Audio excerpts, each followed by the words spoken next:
Saludos y bienvenidos a una nueva entrega del Castellano y Leonés de la Historia, el programa que elegirá quién es, según la opinión de todos ustedes, el miembro de la comunidad castellano y leonesa que más relevancia ha tenido en el transcurso de nuestra larga historia.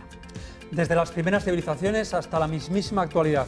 Nuestro recorrido no tiene ni limitaciones temporales ni de ningún otro sentido. Cualquier persona registrada en los libros de historia podría haber entrado en nuestra lista de 100.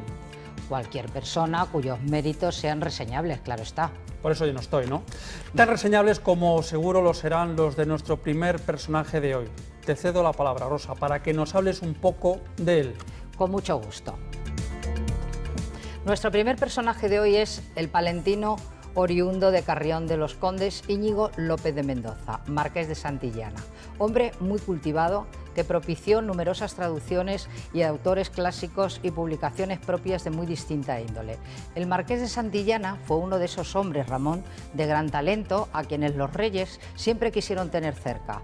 En este caso, aunque prefirió no inmiscuirse demasiado en los asuntos de Estado, el marqués de Santillana siempre fue fiel a Juan II, quien le reconoció con este título en 1445 gracias a sus aportaciones en ambos campos, lo mismo en el arte que en la literatura como en el de las batallas. Marqués de Santillana, conde del Real de Manzanares y señor de Hita y Buitrago.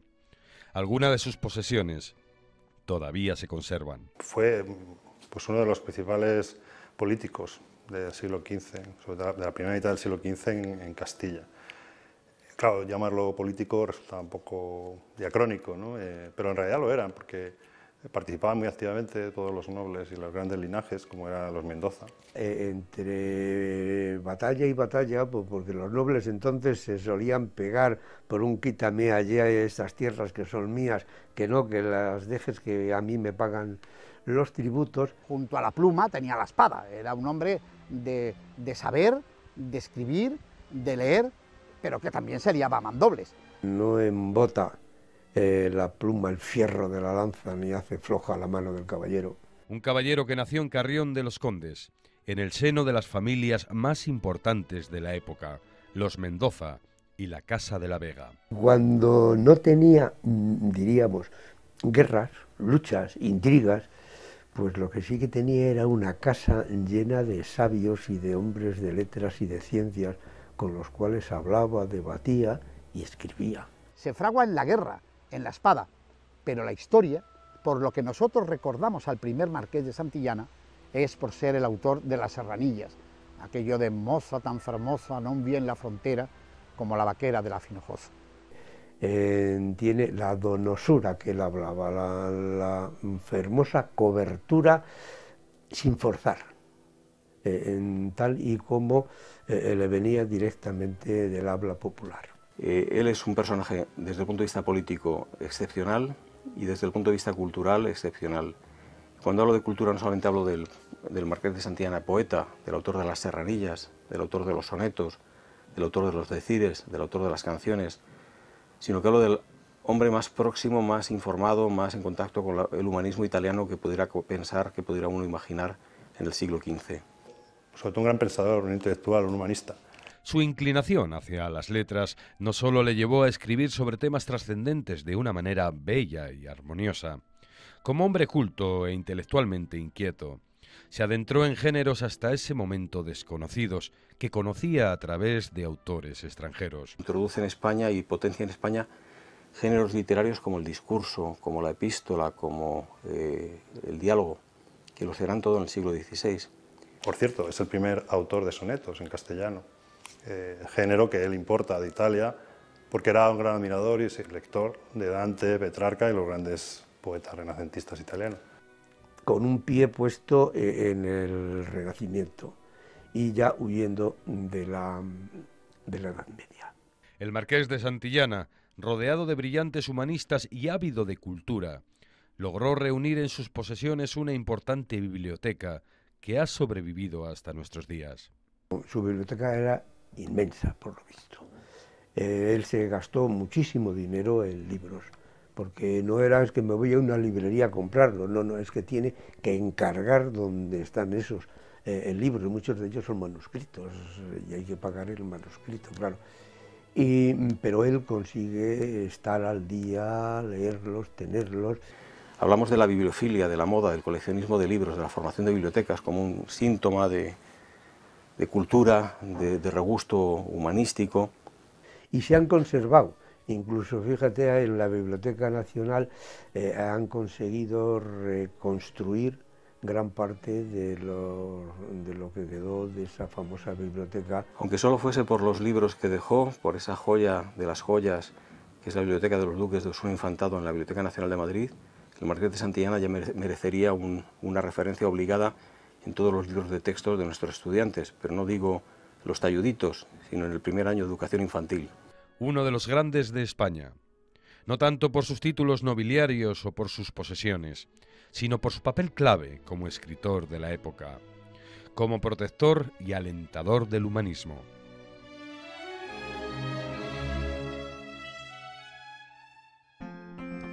Rosa, hoy parece que vamos al revés. Tú has hablado de un palentino y yo voy a hablar ahora de un abulense. Bueno, es normal, son tantos los personajes que mejor vayamos cambiando. No sea que luego nos vayan a decir que tenemos favoritismos y todas esas cosas. Pues tienes razón, además, como ya hemos dicho en otras ocasiones, aquí lo que importa es la comunidad, no tanto la provincia. Por eso este programa se llama El Castellano y Leonés de la historia y no de otra manera. Eso mismo. Entonces, ¿de qué abulense me vas a hablar? De una de esas cabezas pensantes por las que yo tengo tanta debilidad. Me fascinan los tipos tan sesudos y leídos como José Luis Aranguren. Bueno, lo comprendo. Siempre antes de la acción ha de ser la reflexión, ¿no te parece? Claro que sí. José Luis López Aranguren fue un filósofo y profesor de ética, materia hoy casi olvidada en las aulas y fuera de ellas. Así nos va. Ramón, mejor que no sigas por ahí. Estuvo siempre acompañado de los grandes cerebros de este país, desde Ortega y Gasset a Dionisio Ridruejo, Laín Entralgo, Torrente Ballester o Enrique Tierno Galván. Y si tras la guerra su pertenencia al bando nacional fue muy criticado, con los años supo demostrar que siempre estuvo al lado del pensamiento progresista y libre, llegando incluso a impartir clases de ética por todo el mundo, en Berkeley y en otros muchos centros universitarios del más alto renombre. Además, un año antes de su muerte recibió el premio Príncipe de Asturias de Comunicación y Humanidades, por lo que creo que aquellas sombras de duda ya habían quedado más que olvidadas.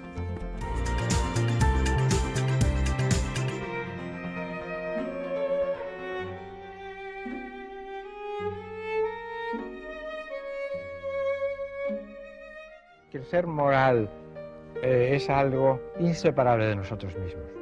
Y el inmoral, en realidad, no hace sino ser moral de otra manera. Porque yo tengo un concepto mucho más amplio de la moral, que es el de cumplir este precepto o el otro. En ese sentido, ser humano es lo mismo que ser moral.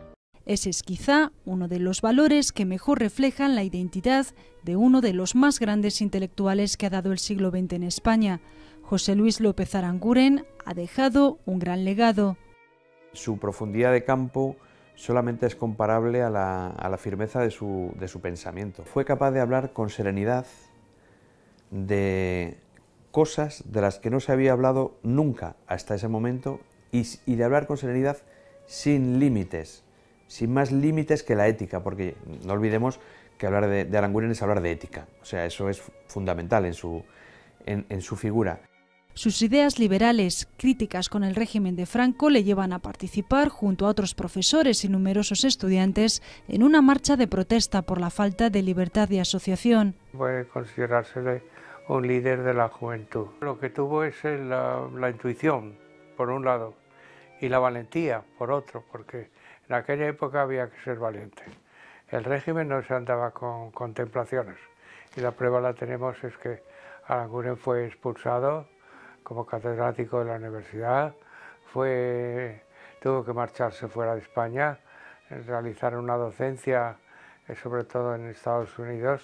Lo que más le define es haber sido un referente intelectual y político de primer orden durante la última parte de la dictadura franquista. José Luis López Aranguren aboga por una democracia representativa que exige la responsabilidad del ciudadano y que va más allá de votar en las urnas. Cristiano heterodoxo, Aranguren destacaba por sus pensamientos innovadores religiosos. Fue pionero en el acercamiento de la religión y de la filosofía a planteamientos actuales muy relacionados con la sociología, con la historia y con la circunstancia española. Aranguren está al tanto de lo que significaba las transformaciones religiosas de la época, sobre todo la liturgia, el monasterio María Lac. Tiene algunas reseñas excelentes.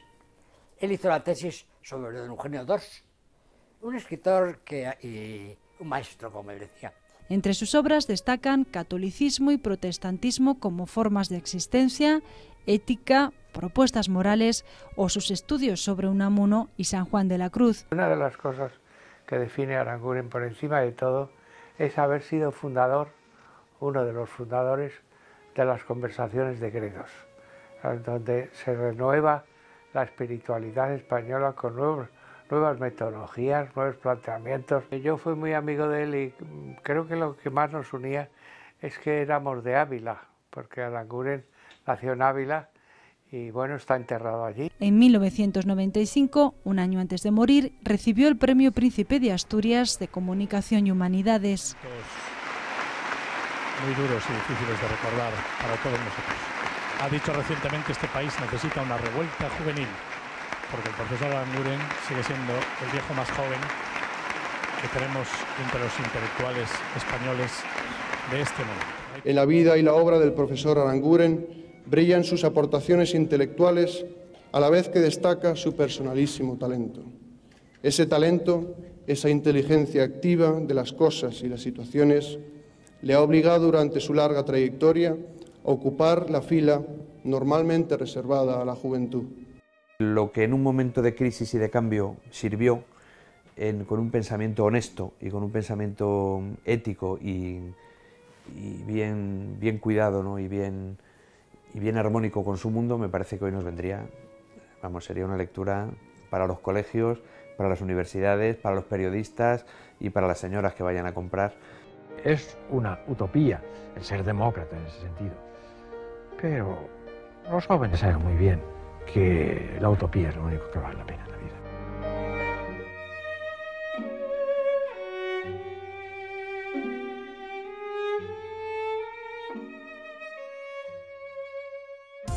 Entra en rtvcyl.es para conocer más sobre los 100 candidatos. Elige el tuyo, vota y dinos por qué. Además, votando ahora en la web o desde tu móvil, podrás conseguir increíbles regalos y 10 fantásticos premios en metálico. Tú decides quién será el castellano y leonés de la historia. Pensarán que somos muy pesados, la verdad, pero no va a haber programa en el que no recordemos a los telespectadores la necesidad de sus votos para que esta iniciativa tenga sentido. Recuérdenlo, son ustedes quienes tienen que elegir al castellano y leonés de la historia, no nosotros. Y recuerden también que para ello pueden entrar en la página web de esta cadena, www.rtvcil.es, o mandar un SMS al 25000 con el alias del personaje al que quieran votar. Muy bien, no nos cansaremos de repetirlo tantas veces como haga falta, claro que... Bueno, y ya que estamos en la mitad, Rosa, nos introduces al tercer personaje de hoy. Creo que se trata de un santo, nada más y menos, ¿no? Pues así es, Ramón, Santo Domingo de Guzmán, canonizado por el Papa Gregorio IX en 1234. Fue el religioso responsable de fundar la orden de predicadores, más conocidos como los dominicos. Cuenta la leyenda que el día de su nacimiento una estrella apareció sobre su frente, vaticinando así su futuro, pues Domingo fue como un faro guiando almas hacia Cristo.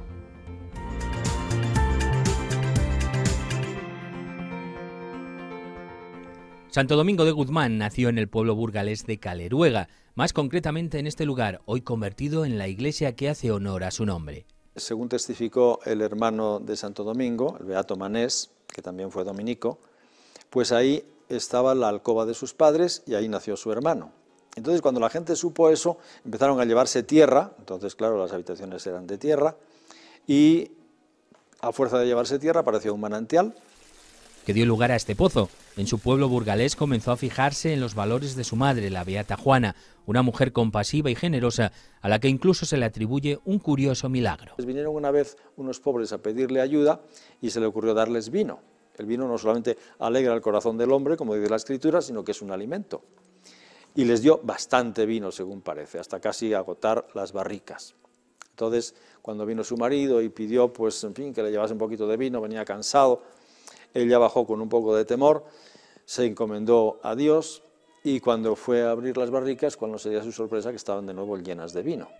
A pesar de haber nacido en el seno de una familia rica, pariente de reyes y descendiente de los mismos fundadores de Castilla, Santo Domingo de Guzmán dedicó su vida a predicar todo lo contrario. Así creó la Orden de los Dominicos. Decide que su orden pues sea una orden pobre y que lleve a estas personas el mensaje de Jesucristo, pero también con esas características de sencillez, de pobreza, de discreción.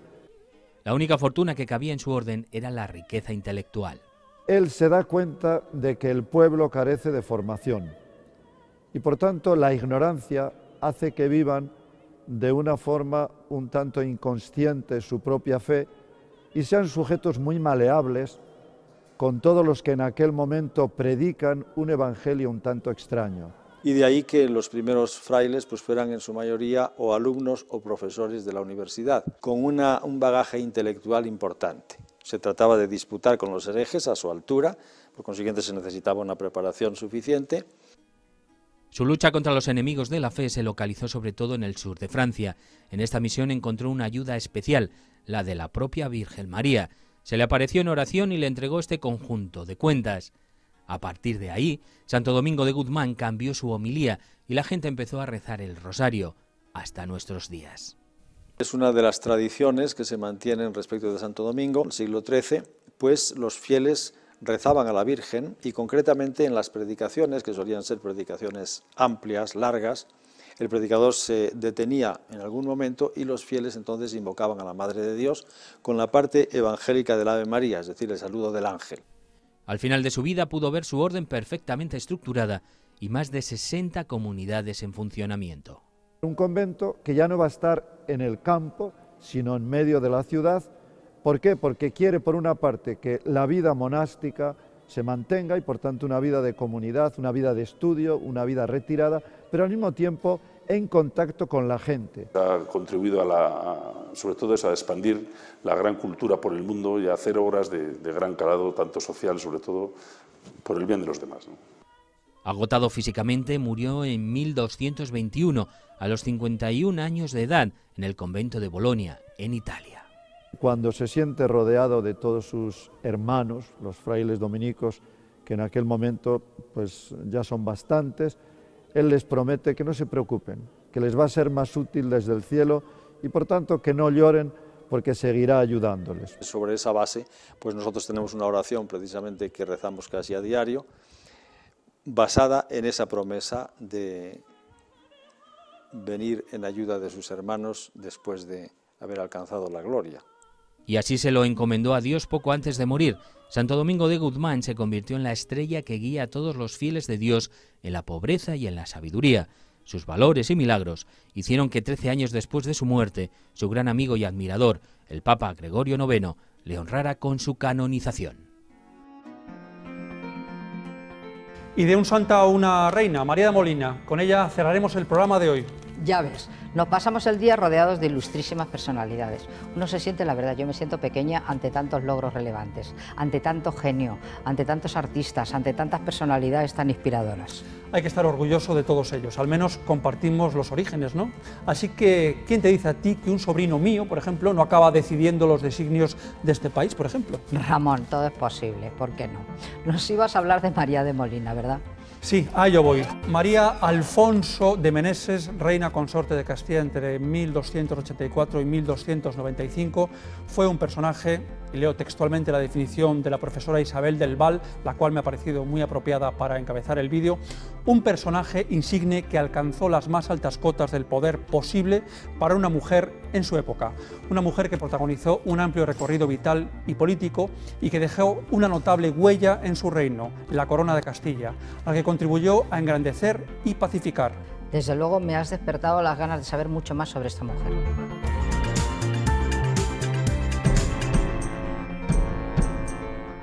La tenacidad, La inteligencia y la diplomacia fueron las únicas armas que utilizó María de Molina para alcanzar su principal objetivo: sostener el trono de Castilla en unos momentos de gran convulsión política.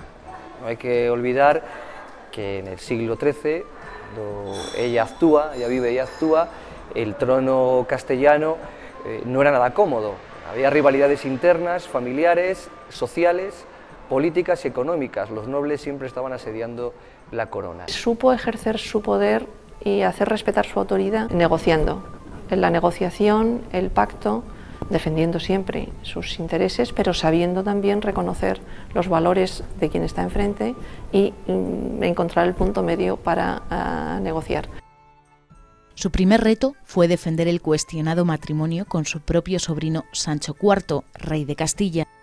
Se casó con alguien que se había enamorado, que no estaba ni en sus planes ni en los de su marido, el rey don Sancho. María de Molina se convierte en ese momento en la mujer que contiene también las iras de los nobles, está al lado de Sancho IV y consigue que el trono de Castilla permanezca con Sancho IV. Es capaz de negociar primero con Portugal y después, sobre todo, negociar en la corte pontificia y pagar a la corte pontificia una elevada suma para conseguir esa bula de dispensa que era imprescindible para legitimar su matrimonio y, sobre todo, que era lo más importante para ellos y para ella en particular, legitimar a su hijo Fernando IV. Ya muerto el rey de Castilla, María de Molina presentó a su hijo Fernando IV en las Cortes de Valladolid como sucesor al trono castellano. Tenía solo 9 años. Mientras fue menor de edad, María de Molina se encargó como reina regente de hacer todo lo posible por mantener la corona de Castilla en su hijo frente a todo tipo de adversidades. Ella sabe buscar el apoyo y el respaldo de las ciudades, un poder en alza, frente al poder tradicional de la nobleza. Entonces, esto es verdad que le lleva a hacer cesiones a las ciudades. Claro, tiene que ceder para que le apoyen, pero eso salva su postura, su figura y le permite alcanzar esas metas.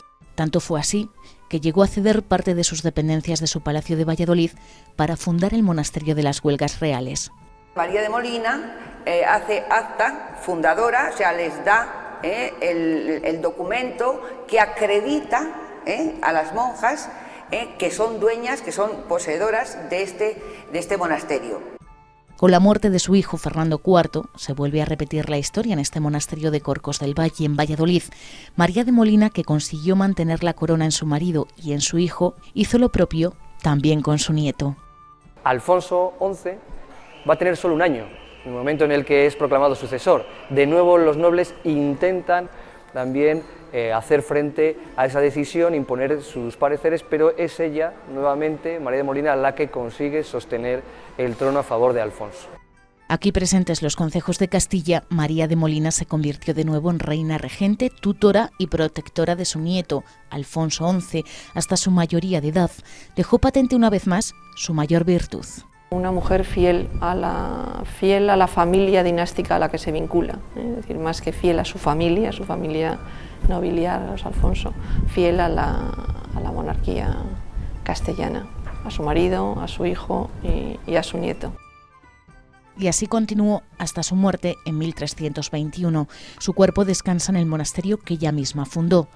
Atrás dejó una vida en la que ella sola fue capaz de mantener la corona de Castilla a lo largo de 3 generaciones.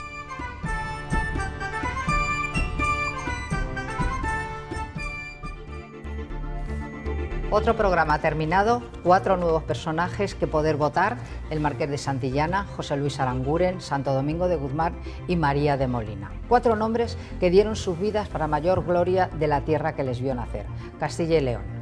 4 nombres con sus 4 alias que pueden consultar en nuestra página web, donde también encontrarán foros de debate, sorteos de premios y toda la información que deseen sobre nuestros grandes personajes. No dejen de vernos ni de participar. Nosotros estaremos muy agradecidos y Castilla y León tendrá un justo representante muy grande. Hasta luego entonces.